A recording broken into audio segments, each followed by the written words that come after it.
बिस्मिल्लाहिर्रहमानिर्रहीम। हम आज का टॉपिक स्टार्ट करते हैं। ठीक है, आज हम पढ़ेंगे non spore forming bacterias. Non spore forming bacterias कौन कौन से हैं? Corynebacterium diphtheria and listeria monocytogenes. Non spore forming में से हम कौन कौन से बैक्टीरिया पढ़ने लगे हैं? ग्राम पॉजिटिव में से Corynebacterium diphtheria एंड लिस्टीरिया मोनोसाइटोजन। वही सेम चीज़, उनके नाम लिखे हुए हैं। ठीक है, Corynebacterium और क्लब शेप्ड। सबसे पहले हम Corynebacterium के बारे में पढ़ेंगे। ये क्लब शेप्ड होते हैं। ठीक है, Corynebacterium diphtheria is the pathogenic bacteria that causes diphtheria. So this is the causative agent for diphtheria. It is also known as Klebsiella bacillus. ठीक है, because it was discovered in 1884 by German bacteriologist Edwin Klebs and Friedrich Loeffler. So उन scientist के नाम पे इसका नाम भी रखा गया क्लेब्स-लोफलर बेसिलस, या दूसरा नाम जिससे हम इसको अभी जानते हैं वो कौन सा है? Corynebacterium diphtheria। यानी कि दोनों नाम इसी के, एक ही बैक्टीरिया के हैं। ठीक है, Clostridium Corynebacterium diphtheria causes diphtheria। ये किस चीज़ का कॉज बनता है? डिप्थेरिया का। ठीक है, Corynebacterium are gram positive rods। ये ग्राम पॉजिटिव रॉड्स हैं that appears club shaped wider at one end. यानी कि ये क्लब शेप्ड होंगे, एक साइड से वाइड होंगे, एक साइड जो इनकी होगी वाइड होगी, दूसरी साइड जो होगी थोड़ी सी नैरो होगी।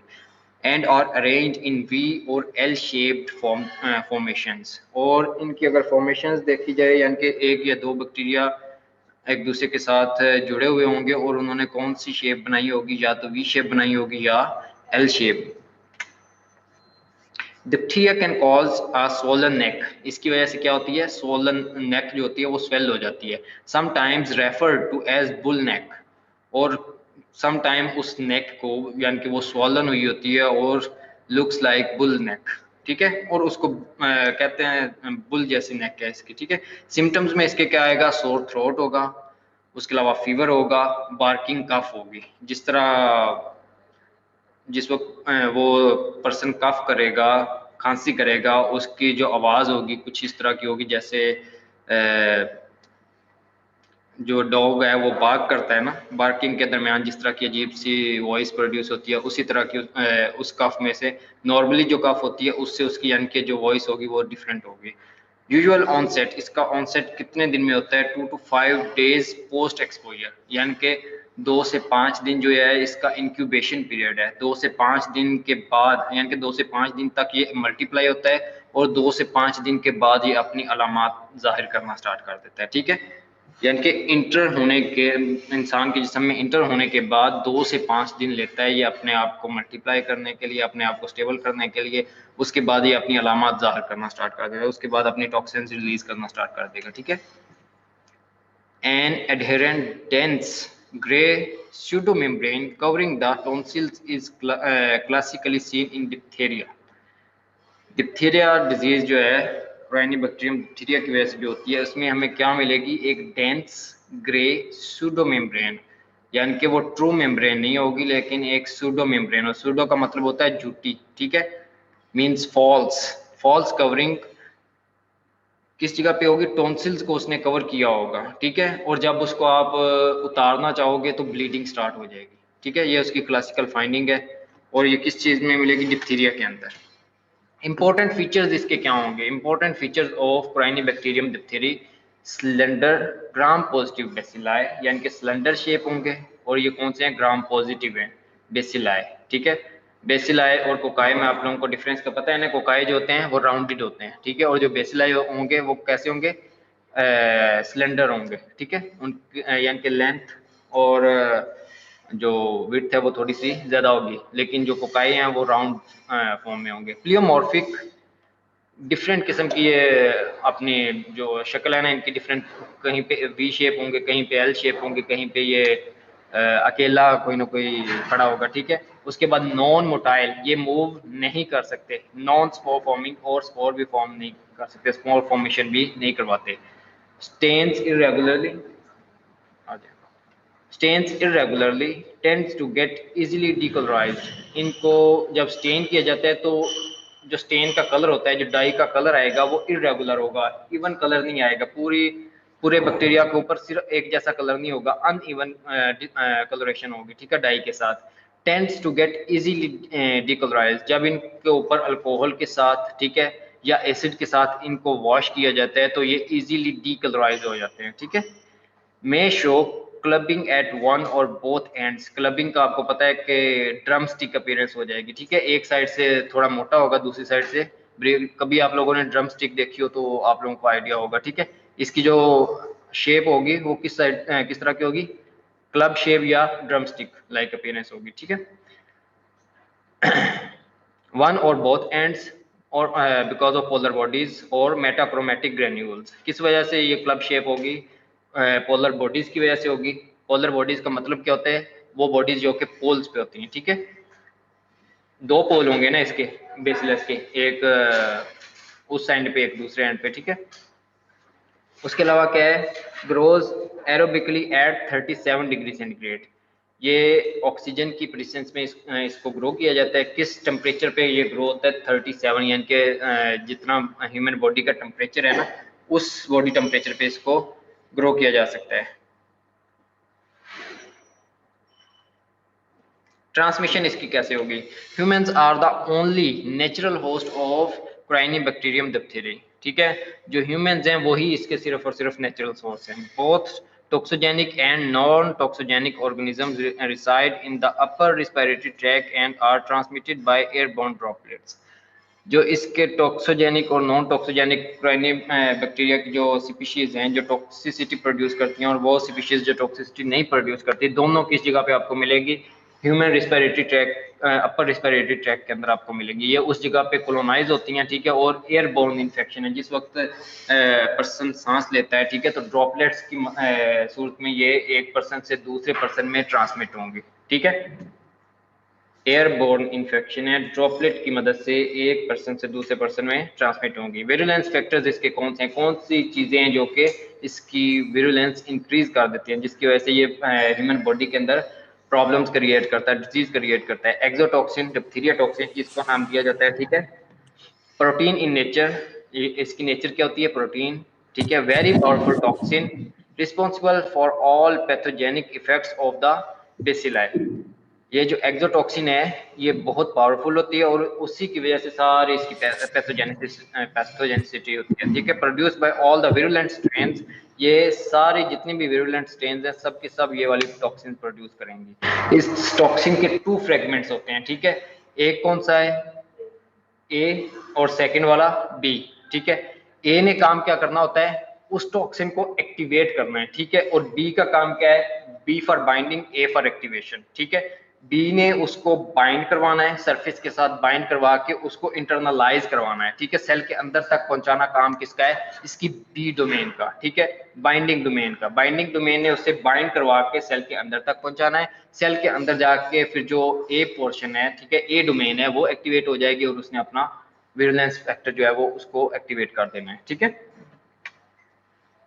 Diphtheria toxin inhibits protein synthesis by ADP ribosylation of elongation factor, ठीक है। elongation factor 2 को इसने क्या करना है, उसके प्रोटीन सिंथेसिस को इनहिबिट करना है by inhibiting the protein synthesis by ADP ribosylation, ठीक है, एडीपी राइबोसाइलेशन करवा देंगे और इलोंगेशन फैक्टर जो EF2 जिसको बोलते हैं उसको इनहिबिट करवा देंगे। The toxin effects are all eukaryotic cells regardless of tissue types but has no effect on the analogous factor in prokaryotic cells. इस टॉक्सिन ने काम क्या करना है, जितने भी यूकैरियोटिक सेल्स हैं उन सबको ये इफेक्ट कर सकती है, ठीक है। यूकैरियोटिक, यू का मतलब होता है ट्रू सेल्स, ठीक है, और लेकिन प्रोकैरियोटिक सेल्स के ऊपर इस टॉक्सिन का कोई इफेक्ट नहीं है। प्रोकैरियोटिक सेल्स में ये कोई इस तरह का प्रॉब्लम नहीं क्रिएट करेगी क्योंकि प्रोकैरियोटिक सेल्स में मेम्ब्रेन बाउंड ऑर्गेनेलिज नहीं होती। मेम्ब्रेन बाउंड ऑर्गेनेलिज नहीं होंगी, वो प्रोटीन सिंथेसिस उनकी इस तरह की नहीं होगी जिस फॉर्मेशन की प्रोटीन सिंथेसिस यूकैरियोटिक सेल्स में होती है, ठीक है। The active A domain possesses enzymatic activity that cleaves nicotinamide from nicotinamide adenine dinucleotide, ठीक है, and transfers the remaining ADP ribose to EF2, thereby inactivating it. जो ए डोमेन है इसने क्या काम करना है कि इसके पास एंजाइम्स होते हैं जो कि क्लीव करेंगे निकोटिनामाइड को, ठीक है, फ्रॉम निकोटिनामाइड एडेनिन डाइन्यूक्लियोटाइड यानी कि उसे एनएडी में कन्वर्ट करेंगे, ठीक है, and transfers the remaining ADP ribose to EF two, और जो रिमेनिंग एडीपी राइबोस होगा उसको ईएफ2 के पास ट्रांसफर कर देंगे। जब वो ईएफ2 के पास जाएगा तो उसकी इनएक्टिवेशन करवा देगा, ठीक है। ए जो है वो एक्टिव डोमेन है और जो बी है बाइंडिंग डोमेन है। काम आपको दोनों से समझ आ जाएगा, यानी कि बी ने बाइंड करके उसको इंटरनलाइज करवाना है और ए ने आगे एक्शन स्टार्ट कर देना है, ठीक है। The host response to Corynebacterium diphtheria consists of the following: a local inflammation in the throat, throat के अंदर लोकल इन्फ्लेमेशन होगी विद अ फाइब्रिनस एक्सुडेट, और क्या होगा, फाइब्रिनस एक्सुडेट होगा, ठीक है। जिस तरह की फाइब्रिन होगी उस तरह के एक्सुडेट बाहर नजर आना स्टार्ट हो जाएगा। That forms a tough adherent grey pseudomembrane characteristic of the disease, और वो जो फाइब्रिनस एक्सुडेट होगा वो क्या करवाएगा, थ्रोट के अंदर टॉन्सिल्स के ऊपर एक स्यूडो मेम्ब्रेन बनाना स्टार्ट कर देगा, यानी कि वो एक्सुडेट होगा, वो जब इकट्ठा होगा तो उसकी वजह से, उसके इकट्ठा होने की वजह से एक मेम्ब्रेन बनेगी, ठीक है, जिसको स्यूडो मेम्ब्रेन का नाम दिया जाता है, ठीक है। और ये इसका करेक्टरिस्टिक हॉलमार्क है, इसकी करेक्टरिस्टिक फीचर है।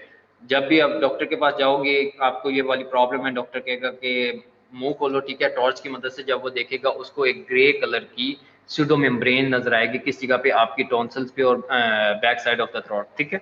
Antibodies that can neutralise exotoxin activity by blocking the interaction of the binding domain, जो एंटीबॉडीज होंगी उन्होंने इस टॉक्सिन को न्यूट्रलाइज किस तरह करना है, bye blocking the interaction of the binding, यानी कि जो बी डोमेन है उसको बाइंड होने से रोकना है विद द रिसेप्टर्स, ठीक है, thereby preventing entry into the cell.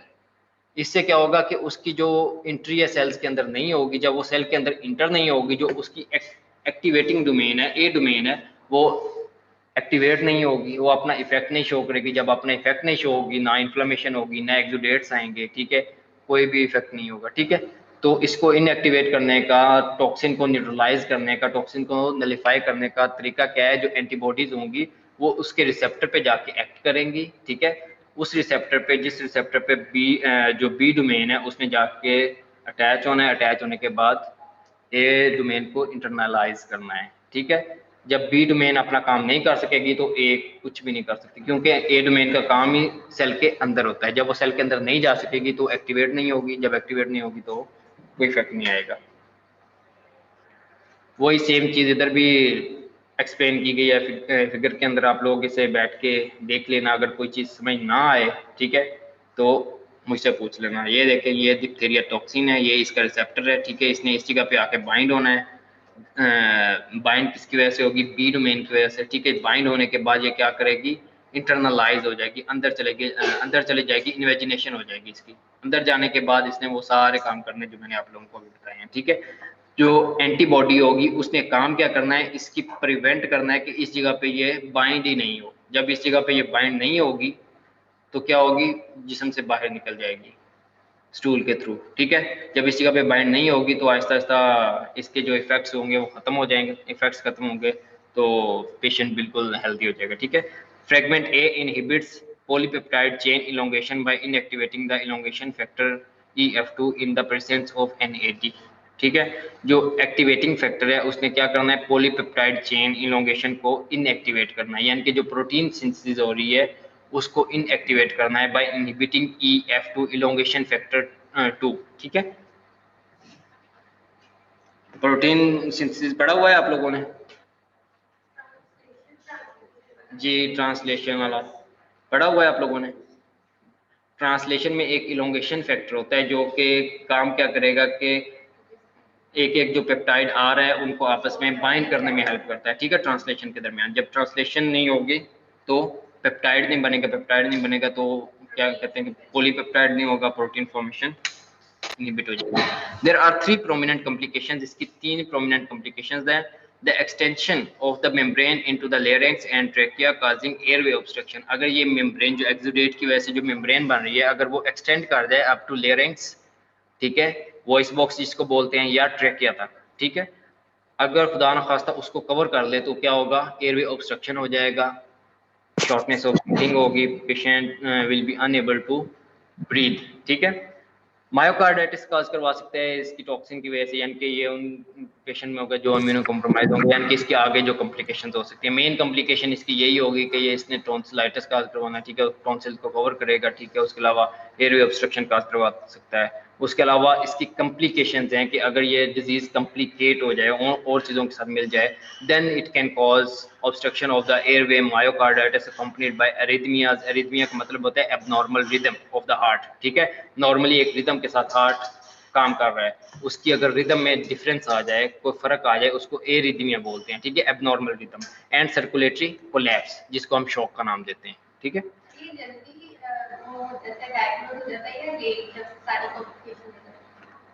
जल्दी भी हो जाता है।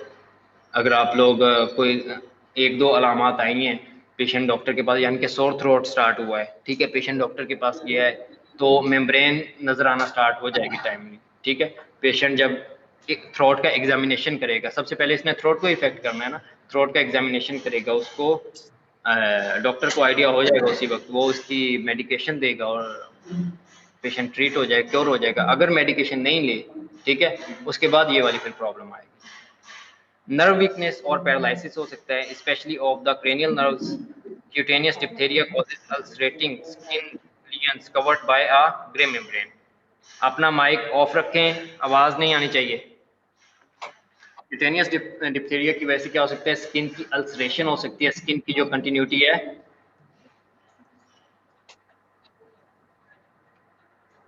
स्किन की कंटिन्यूटी डिस्टर्ब हो सकती है, ठीक है। और वो जो अल्सर बनेगा उसके ऊपर भी क्या बनेगी, ग्रे मेम्ब्रेन, यानी कि उधर से भी एक्सुडेट्स रिलीज करवाएगा, ठीक है। लेबोरेटरी डायग्नोसिस, लेबोरेटरी के अंदर इसको हम किस तरह डायग्नोस करेंगे। Specimen swab from the lesion, जिस जगह पे लीजन होगी, अगर स्किन की लीजन है, मोस्टली किस जगह पे होती है, थ्रोट में, ठीक है। अगर थ्रोट की लीजन है तो उस जगह से हम वो स्टिक के ऊपर स्वैब लगाते हैं और उसको अच्छे तरीके से मलेंगे, ठीक है। उस जगह से स्वैब का जो स्पेसिमेन होगा उसको फिर लेबोरेटरी में उसको कल्चर करेंगे। माइक्रोस्कोपी, अपने माइक्स ऑफ रखें। बात समझ आ रही है आप लोगों को। माइक्रोस्कोपी में क्या नजर आएगा, ग्राम स्टेनिंग में ग्राम पॉजिटिव बेसिलाई नजर आएंगे। Just look like Chinese letters, यानी कि जिस तरह के चाइनीज लेटर्स होते हैं, ठीक है, जिनकी समझ नहीं आती, उस तरह नजर आ रहे होंगे, ठीक है, उस पैटर्न के होंगे।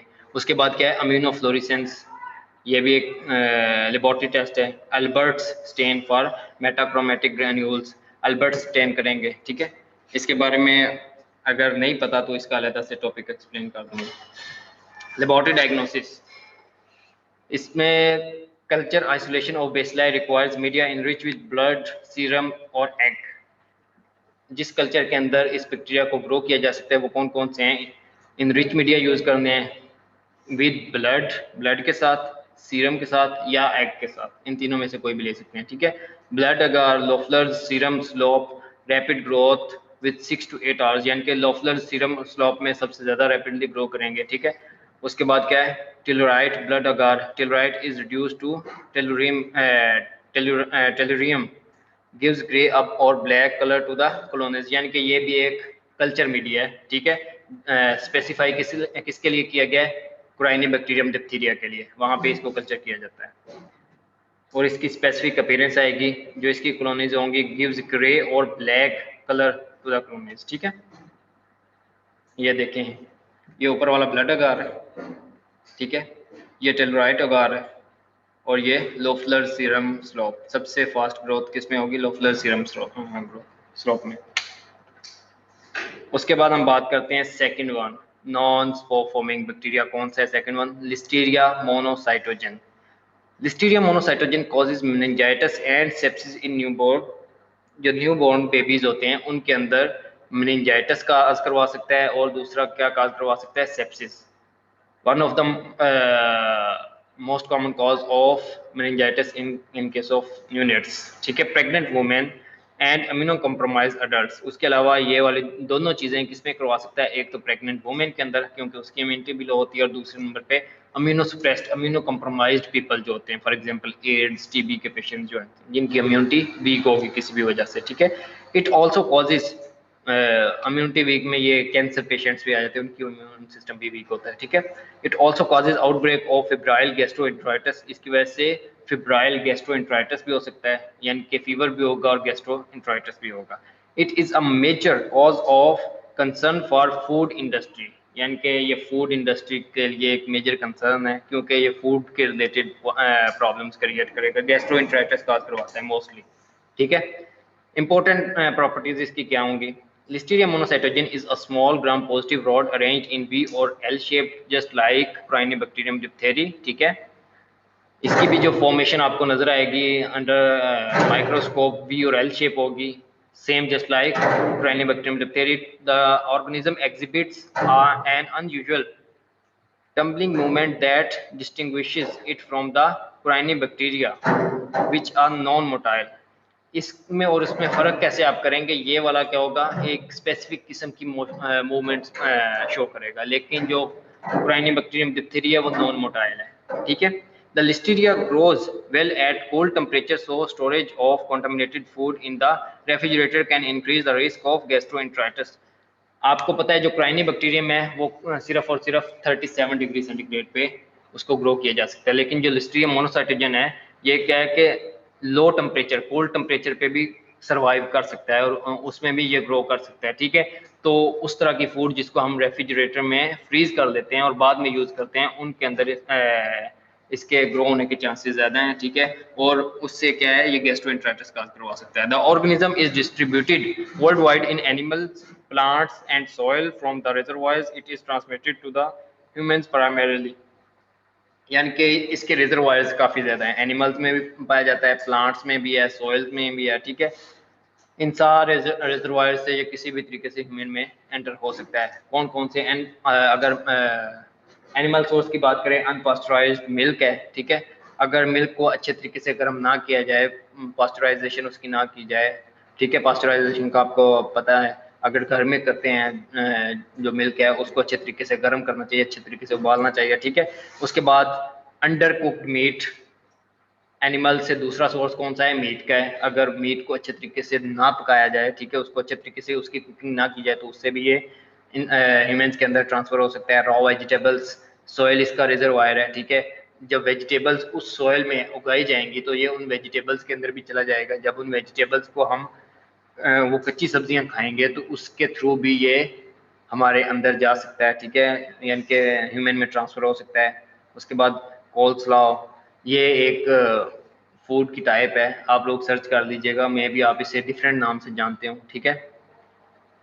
Contact with domestic farm animals and their faeces is also an important source. उसके अलावा जो डोमेस्टिक फार्म्स होते हैं, ठीक है, फॉर एग्जाम्पल डेयरी फार्म वगैरह, उसके जो एनिमल्स हैं उनके फीसिस से जब ह्यूमंस का कॉन्टैक्ट होता है, जो फार्म वर्कर्स हैं, ठीक है, तो उनमें इसके ट्रांसफर होने के चांसेस हैं। क्योंकि ये इसके जो सोर्स हैं आप उनको देखेंगे तो आपको इसका जो ट्रांसफर होने के, जो ट्रांसमिशन के चांसेस हैं वो पता चल जाएंगे कहाँ कहाँ से ये ट्रांसमिट हो सकता है, ठीक है। Pathogenesis, listeria infection occurs primarily in two clinical settings. ये टू क्लिनिकल सेटिंग्स में इसकी इन्फेक्शन हो सकती है, इन द फीटस और in a newborn as a result of transmission across the placenta during और प्लेसेंटा और ड्यूरिंग डिलीवरी, ठीक है।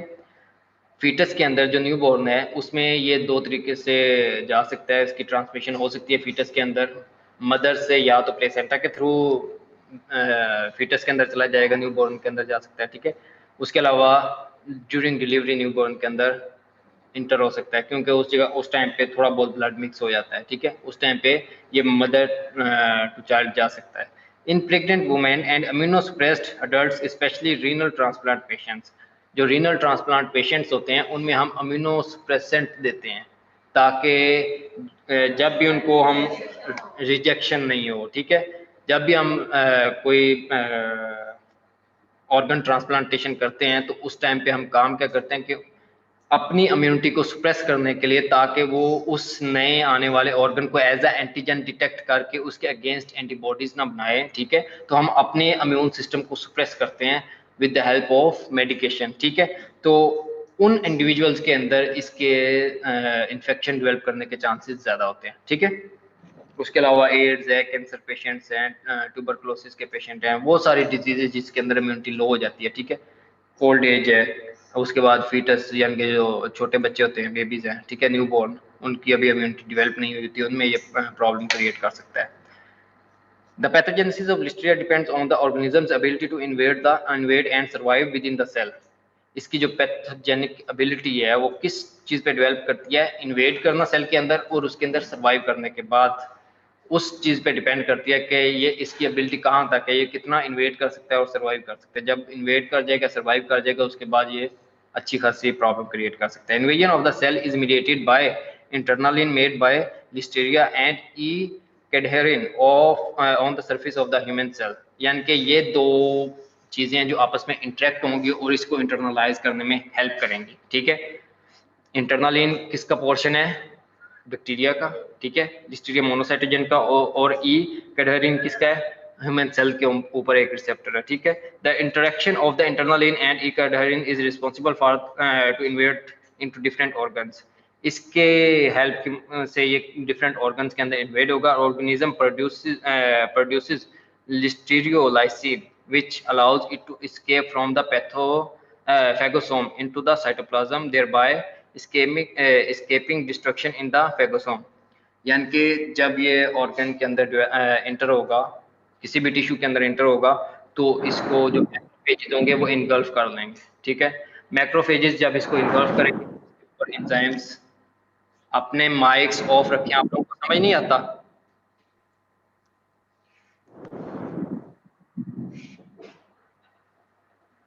अजीब लोग हैं।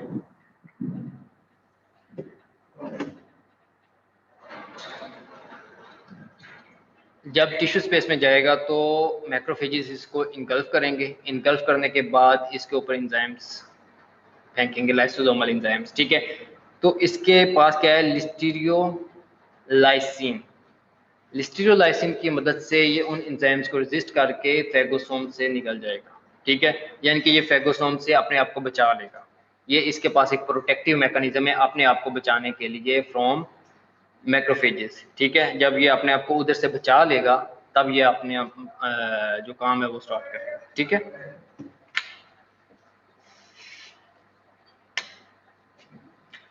Because Listeria preferentially grows intracellularly, ये किसी का पे ग्रोथ है mostly intracellularly. Cell mediated immunity is a more important host defence than humoral immunity. Humoral immunity कौन सी है, ये नेचुरल किलर सेल्स हैं, मैक्रोफेजेस वगैरह हैं, यानी कि जो अंदर ऑर्गेनिज्म इंटर हुआ, उसे इनगल्फ किया, उसके ऊपर एंजाइम फेंक के और उसको किल कर दिया, ठीक है। ये कौन सी होती है, ह्यूमोरल इम्यूनिटी। सेलुलर इम्यूनिटी कौन सी होती है, बी और टी सेल्स की वजह से जब एंटीबॉडीज प्रोड्यूस होती है और एंटीबॉडीज उसको किल करती हैं, वो कौन सी होती है, सेलुलर इम्यूनिटी। एज चूंकि ये वाला जो ऑर्गेनिज्म है लिस्टीरिया मोनोसाइटोजेन, ये सेल के अंदर ग्रो करता है, सेल के अंदर रहता है, ठीक है, सेल के अंदर जाके अपनी प्रॉब्लम्स क्रिएट करता है। तो इसके लिए जो इम्यूनिटी हमें चाहिए वो सेल मीडिएटेड इम्यूनिटी चाहिए, ठीक है। suppression of the cell mediated immunity predisposes to listeria infection। जब कभी भी हम सेल मीडिएटेड इम्यूनिटी को सप्रेस करेंगे, as we are talking about immunosuppressants, ठीक है, जो कि हम लिवर ट्रांसप्लांट, किडनी ट्रांसप्लांट, किसी भी ऑर्गन की ट्रांसप्लांट के बाद हम पेशेंट्स को देते हैं, या एड्स पेशेंट्स हैं या कैंसर पेशेंट्स, कोई भी जितने भी लोग हैं जिनमें सेल मीडिएटेड इम्यूनिटी सप्रेस होती है, उन लोगों के अंदर इसकी इन्फेक्शन के चांसेस ज्यादा होंगे। Listeria monocytogenes can move from cell to cell by means of actin rockets, यानी कि ये cell to cell actin rocket filaments जो होते हैं उनके थ्रू मूव करेगा, ठीक है। polymerize and propel bacteria through the membrane of one human cell into another। यहां तक किसी को कोई कंफ्यूजन है?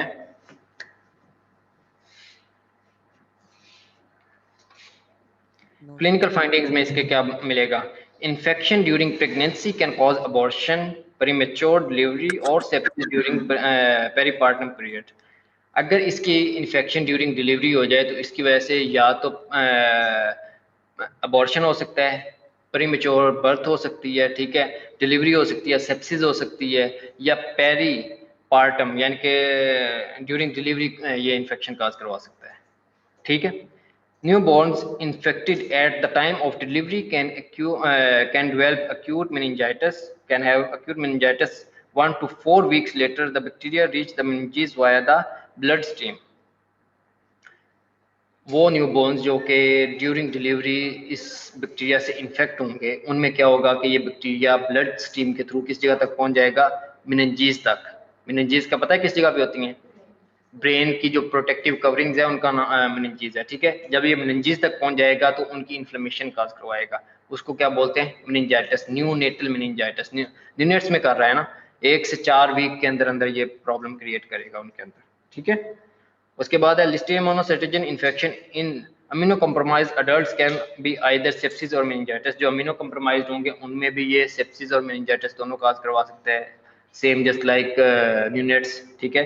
Gastroenteritis caused by Listeria monocytogenes is characterised by watery diarrhoea, fever, headache, मायाल्जिया।